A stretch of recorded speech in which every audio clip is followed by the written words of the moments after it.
Very good afternoon and welcome. आप देख रहे हैं आज का बाजार जागरण बिजनेस के डिजिटल प्लेटफॉर्म पे। अगर हम बाजारों की बात करें तो आज गैप अप ओपनिंग के बाद एक अच्छा मोमेंटम हमको फिर से बाजार में देखने को मिल रहा है और इस समय निफ्टी जो है 26,141 के स्तर पे कामकाज करते हुए 173 पॉइंट्स का यहाँ पे इजाफा आज सुबह से ही इंट्राडे में देखने को मिला है। वहीं सेंसेक्स में करीब 500 अंकों की मजबूती है। बैंक निफ्टी 200 अंक मजबूत।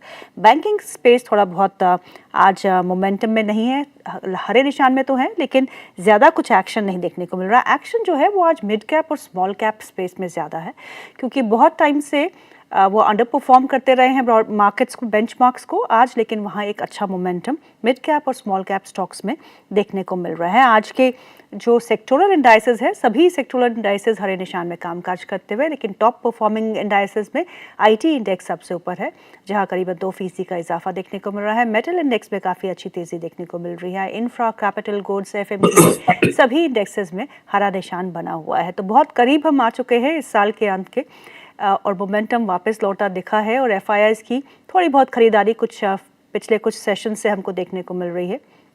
रुपए में थोड़ा सुधार है। गोल्ड और सिल्वर अपने ऑल टाइम हाई पे एक बार फिर कामकाज करते हुए, इस सब पे हम चर्चा करेंगे। दो खास मेहमान हमारे साथ जुड़ चुके हैं, mister Gaurang Shah, head investment strategist at Geojit financial services, and mister Amardev Singh, he senior VP research at Angel One. आप दोनों का बहुत बहुत स्वागत है कार्यक्रम में। My first question goes to Amar sir, because technically charts पे पूछना चाहूंगी सर, जो आज का एक गैप अप ओपनिंग है और उसके बाद एक अच्छा मोमेंटम लगता है कि यहाँ पे सस्टेन करेगा?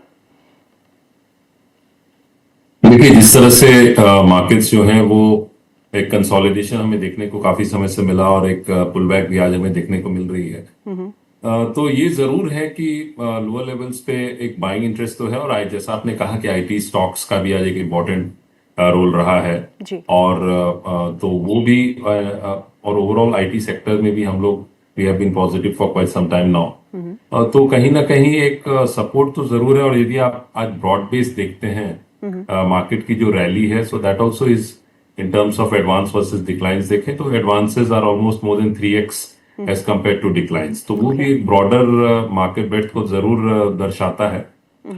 लेकिन ये जरूर है कि जो बैंकिंग स्पेस है, बैंकिंग स्टॉक्स हैं, वहां आज हमें वैसी कोई तेजी फिलहाल वैसी नहीं देखने को मिल रही है और ये है कि upside seems to be capped. यदि मैं सबसे पहले इंडेक्स के बारे में बात करूं, निफ्टी के बारे में बात करूं, तो कहीं ना कहीं ये जरूर है कि 25,700 800 एक इंपॉर्टेंट सपोर्ट जोन निफ्टी के लिए बना है। अपसाइड में 26,200 300 एक जोन ऑफ रेजिस्टेंस है। बट ओवरऑल जो है वी हैव बीन पॉजिटिव कि मार्केट्स में कोई करेक्शन भी आती है तो बाइंग अपॉर्चुनिटी है, बिकॉज कोई मेजर ट्रेंड चेंज हमें फिलहाल वैसा भी नहीं दिख रहा है। और यदि मैं बैंक निफ्टी के बारे में बात करूं तो बैंक निफ्टी में भी कंसोलिडेशन ही चल रहा है। जब तक इसमें एक्चुअल में बैंक निफ्टी की बात करूं तो जो मेजर हैवी वेट्स हैं, चाहे वो एचडीएफसी बैंक हो, आईसीआईसीआई बैंक हो, ये सब में वैसी रैली हमें देखने को नहीं मिली जैसी पीएसयू बैंक्स में हमें देखने को मिला, चाहे वो एसबीआई हो और अदर पीएसयू बैंक्स हो। तो कहीं ना कहीं वो जब उनमें एक रैली हमें देखने को मिलेगी तब एक अच्छी रैली मार्केट्स में भी, ओवरऑल मार्केट्स में हमें देखने को मिल सकती है। अदरवाइज कंसोलिडेशन फिलहाल कुछ समय तक रह सकता है। Very good afternoon Gaurang sir, thank you so much for joining in today. Gaurang sir, आपका विचार इन लेवल्स पे मार्केट को लेके क्या है? आपकी कन्विक्शन तो बहुत थी कि ये मार्केट्स ऊपर जाने वाले हैं and we have to be buyers at dip on dips, तो वही हमें देखने को मिल रहा है और इस साल का अंत अब बहुत करीब है। नए साल की तैयारी आप कैसे कर रहे हैं? तो क्या लगता है यहाँ से मार्केट्स कहाँ? बहुत बहुत धन्यवाद गीतू जी इस मंच पर आमंत्रित करने के लिए। आपको, आपके चैनल के सभी दर्शकों को और अमर जी को हमारा सादर प्रणाम और शुभ दिन हमारे तरफ से। Thank you. तो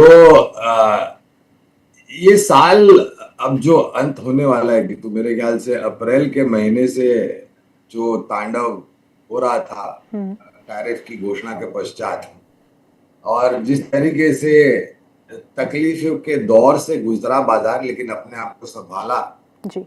फिर वो चाहे टैरिफ को लेकर के हो या फिर निरंतर लगातार धारा प्रवाह के तरह जिस तरीके से विदेशी संस्थागत निवेशक बिकवाली कर रहे थे, उसके बावजूद हमने एक नया सर्वोच्च स्तर बनाया 26,600 के पार का और करीबन 88,000 के पार का सेंसेक्स पर।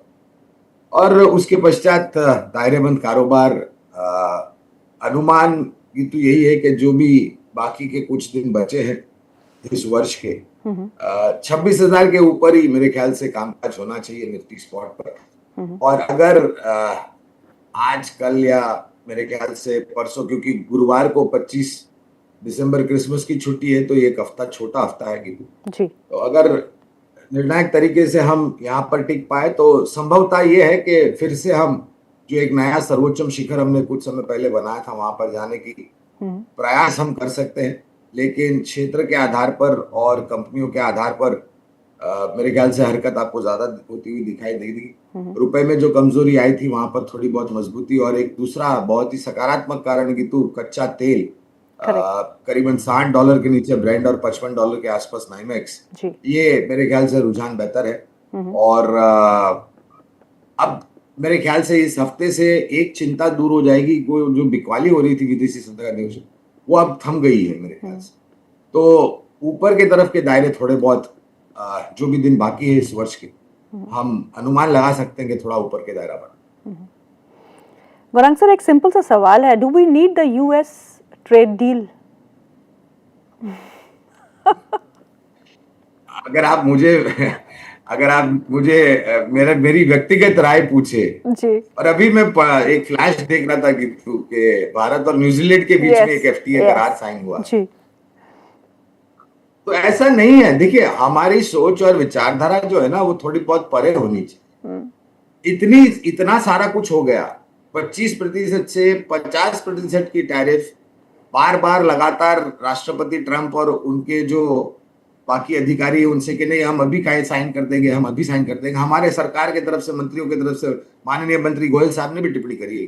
तो मैं तो निश्चिंत हूं, ये मेरी व्यक्तिगत राय है, ठीक है। मैं बिल्कुल ही, मुझे ये चिंता नहीं सता रही कि वो टैरिफ पर, अग्रीमेंट पर कभी मोहर और हस्ताक्षर लगेंगे। मुझे भली भांति पता है कि हमारी क्षमता क्या है, हमारी मजबूती क्या है। तो होती है तो ठीक, नहीं होती है तो ठीक। अमर सर, आज आईटी स्पेस में काफी अच्छा मोमेंटम देखने को मिल रहा है। हालांकि कुछ ट्रेडिंग सेशन से IT stocks were doing well, लेकिन इन्फोसिस को देखते हैं। आज इन्फोसिस करीबन 2.25% ऊपर कामकाज करते हुए 1679 के आसपास का लेवल है। और इन्फोसिस का जो तांडव NYSE में हमको फ्राइडे सेशन में देखने को मिला, उसका एक इम्पैक्ट हम आज अपने बाजारों में देख रहे हो। हालांकि दैट वाज अ ग्लिच। उसके बाद वहाँ पे जो स्टॉक था वो अपने नॉर्मल लेवल्स पे आ चुका है पोस्ट स्पाइक ऑफ 40%, और वहाँ पे हॉल्ट भी हुआ था ट्रेडिंग ऑन इन्फोसिस। पर एक यूफोरिया जो है, हालांकि कुछ वहाँ हुआ नहीं, उसका यूफोरिया का असर जो है हमारे स्टॉक में आज देखने को मिल रहा है। Very good move in Infosys. अब इन लेवल्स पे क्या करना चाहिए? देखिए, ये जरूर है कि जैसा आईटी स्टॉक्स में हम लोगों ने कभी कुछ समय पहले एक फंडामेंटल रिपोर्ट भी निकाला था कि overall we are bullish on the IT sector. Almost 15 days, almost a month back we had come out. तो कहीं ना कहीं हमें ये जरूर लग रहा है कि ओवरऑल आईटी जो स्पेस है उसमें we could see some further upside. और जो गौरांग जी भी जो बात कर रहे थे कि जो रुपी डेप्रिसिएशन है उसका भी एक बेनिफिट जरूर इन कंपनीज को, एक्सपोर्टिंग कंपनीज है उनको उसका एक बेनिफिट मिलेगा। और ये भी है कि एक्सपेक्टेशंस है कि ओवरऑल जो स्पेंडिंग है वो आईटी में, वो उनका एक बेनिफिट इन कंपनीज को मिलेगा। बट यहाँ इंपॉर्टेंट बात ये समझना बहुत जरूरी है कि हर एक सेक्टर का एक समय रहता है, एक होता है कि वो गोल्डन पीरियड कह सकते हैं जी।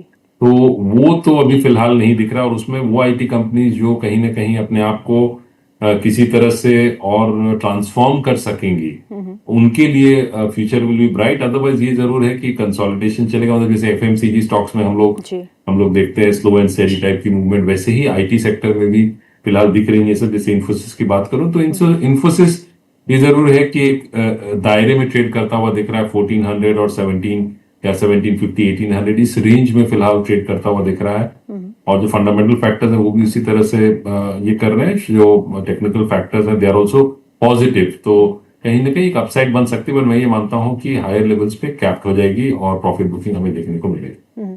तो सबसे well placed stock, IT stock कौन सा है चार्ट्स पे, जहां पे आपको लगता है कि मोमेंटम अच्छा बनना चाहिए और बीटन डाउन स्टॉक है? देखिए, बीटन डाउन तो मैं नहीं बोलूंगा, लेकिन परसिस्टेंट सिस्टम्स जो है वो काफी पॉजिटिव है। उसमें एक अच्छी रैली भी हम लोगों ने इधर देखी है। इस क्वार्टर में अभी इस क्वार्टर में करीब मोर देन 30% की ऑलमोस्ट रैली इसमें हुई है। जी। तो ये काफी स्ट्रांग और पॉजिटिव है, अपने आई थिंक ऑल टाइम हाइस पे भी ट्रेड करता हुआ ऑलमोस्ट क्लोज टू एट है। तो इसमें इस स्टॉक में जब भी करेक्शन की अपॉर्चुनिटी आती है तो एक बाइंग इसमें देखा जा सकता है आईटी स्पेस में, बिकॉज बाकी जो स्टॉक्स हैं जैसे या फिर टीसीएस टीसीएस की बात करूं तो टीसीएस में भी हम लोगों ने एक सिग्निफिकेंट करेक्शन देखा, ऑलमोस्ट रफली अराउंड 30%, 35% का करेक्शन हम लोगों ने देखा। तो एक पुल बैक हमें देखने को मिल रही है टुवर्ड्स 3400, 3450 तक का, 3500 तक की अपसाइड देखी जा सकती है, और वहां जाके इसमें भी एक सेलिंग प्रेशर देखने को मिल सकता है। ये जरूर है कि लोअर लेवल्स पे जैसे 2950, 3000 is a very very good level for TCS. Upside में 3500 के आसपास रेजिस्टेंस है, तो मोर और लेस एक ट्रेडिंग रेंज में फिलहाल दिख रहा है। ओके, आज जुपिटर वैगन से लेके आरवीएनएल रेलवे स्टॉक्स में काफ़ी अच्छा एक मोमेंटम देखने को मिल रहा है, और रेलवे टिकट्स फेयर जो है वो भी बढ़ी हैं, उसका भी एक इम्पैक्ट रेलवे स्टॉक्स पे है, और बजट भी आने वाला है, तो बजट से पहले रेलवे स्टॉक्स में काफ़ी अच्छा एक हम रुझान देखते हैं। गौरांग सर, रेलवे स्पेस में इस समय क्या करना चाहिए?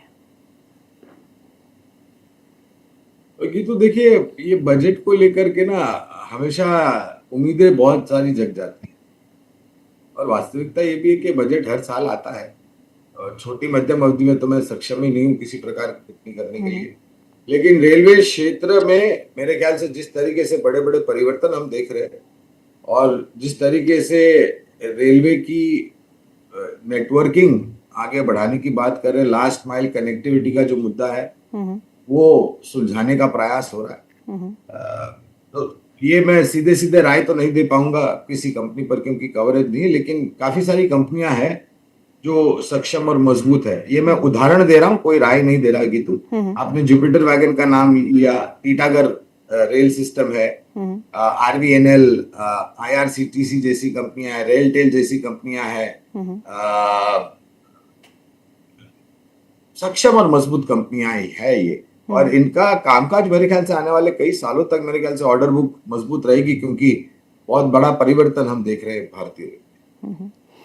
एक और सेक्टर जहां काफी आज मोमेंटम देखने को मिल रहा है वो है मेटल स्पेस, और एक मेटल में देखिए तो नैल्को करीब 4.5% ऊपर है, 291 का स्तर यहाँ देखने को मिल रहा है। हिंदुस्तान कॉपर 3.5% ऊपर, सेल में करीबन 3.5% का इजाफा देखने को मिल रहा है। हिंदुस्तान जिंक, एनएमडीसी, हिंडाल्को 2 से 3% ऊपर कामकाज करते हुए, जेएसडब्ल्यू स्टील में 1.5% का इजाफा है। वेदांता काफ़ी अच्छा मूव, और बहुत 600 के बहुत करीब 590 के स्तर पे है, 1.5% का इजाफा यहाँ भी देखने को मिल रहा है। मेटल स्पेस में अमर सर अब क्या करना चाहिए, खासतौर पर नैल्को एंड वेदांता काफ़ी टॉक्ड अबाउट स्टॉक्स रहे हैं ये?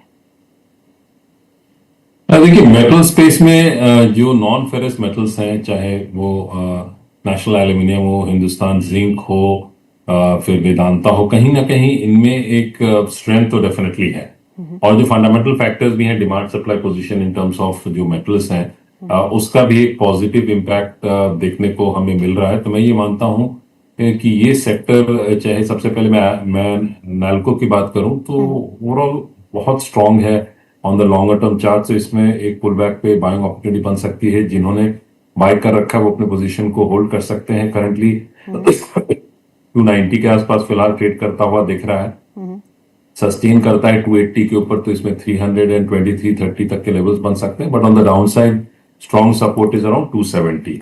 और दूसरा जो स्टॉक है जिसके बारे में मैं बात करना चाहूंगा, हिंदुस्तान जिंक। तो हिंदुस्तान जिंक में भी एक बहुत अच्छी रैली शुरू हुई है, और इसने एक ब्रेकआउट ऑलमोस्ट 550 लेवल से दिया है। अभी करीब 600-610 के आसपास चल रहा है। इस क्वार्टर में ऑलमोस्ट 25-26% की रैली हो चुकी है। और यदि मैं इसे थोड़ा सा लॉन्गर टर्म पर्सपेक्टिव पे देखूं तो इसने जो जून क्वार्टर ऑफ 2024, पिछले साल जून क्वार्टर में ऑलमोस्ट 807 का हाई बनाया था, और जिस तरह का स्ट्रक्चर इसमें बना है तो इसमें फर्दर अपसाइड जरूर एक्सपेक्ट की जा सकती है। तो this is one stock one can keep on one's radar, because fundamentally जो है वो डिमांड सप्लाई मिसमैच के कारण ये सब जो नॉन फेरस मेटल्स हैं उसमें एक अच्छी खासी रैली फर्दर आगे भी हमें देखने को मिल सकती है। हिंदुस्तान जिंक का वास्ता जो है वो सिल्वर के प्राइसेस से भी है और सिल्वर जो है $70 के आसपास पहुंच चुका है। सिल्वर को अगर आप ट्रैक करते हैं अमर सर, क्या लगता है यहाँ से कितना और ऊपर जा सकता है?